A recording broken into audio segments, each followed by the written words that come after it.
Being a child of God does not exempt us from pressure, but rather it equips us to overcome it.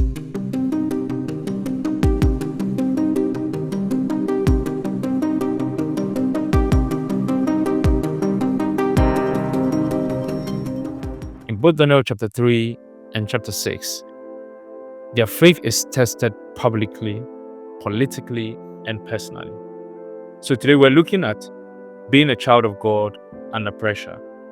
Really, how do you maintain your faith under cultural pressure? And Shadrach, Meshach, and Abednego lived in a culture that demanded conformity.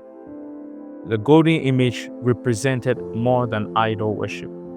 It symbolized loyalty to the system over loyalty to God. Refusing to bow down made them stand out and marked them for punishment. Yet their response reveals the confidence of true children of God. Our God whom we serve is able to deliver us. But even if he does not, we will not serve your gods. That's the conviction with which they stood. That's Daniel chapter 3 from the verse 17 to 18. So their faith was not conditional. There was not going to be any compromise. And it should be the same for us, that even when we are faced with the most difficult, challenging circumstances, that we do not compromise. There are no conditions under which we should turn away from God. They trusted God's power, but they were committed to his will regardless of the outcome. What seemed then like a disadvantage, that they were refusing to blend in, became the very platform on which God revealed his glory. The fire did not consume them, instead God joined them in it. Their obedience turned a moment of execution into a testimony before a nation. Now, just picture that for a moment, that God actually stands with us in a time where we choose to obey him and rather turn our backs not to him, but turn our back to the nation. And so no matter the pressure that you face, no matter who is trying to get you to compromise your faith, your belief, stand with God. Choose to stand with God, and God will come and stand with you.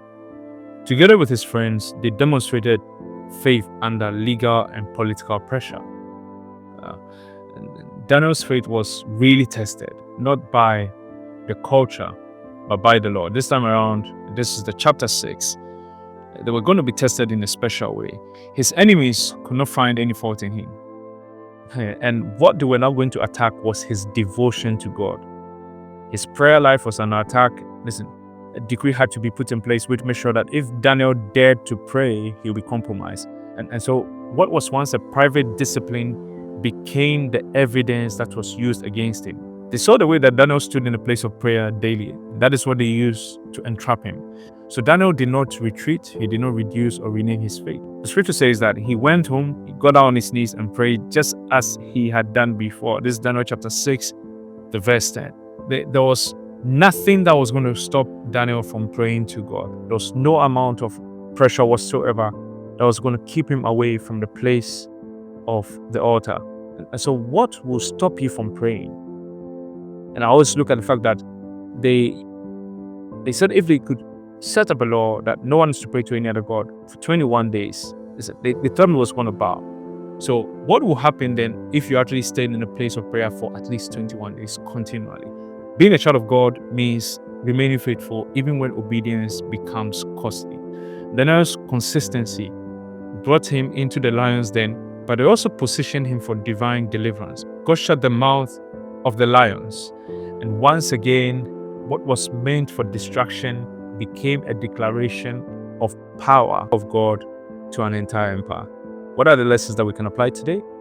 Your faith will certainly attract opposition, but it also attracts God's presence. Pressure will reveal conviction, and compromise is easy when faith is private. Courage, however, is required when faith is public. So, believers, young people, at this time in history, we're going to face such challenges where we would have to publicly declare our faith. Take a stand for God. God uses faithful believers to influence systems, not just survive them. Being a child of God is not a disadvantage in hostile environments. It's, however, your greatest strength.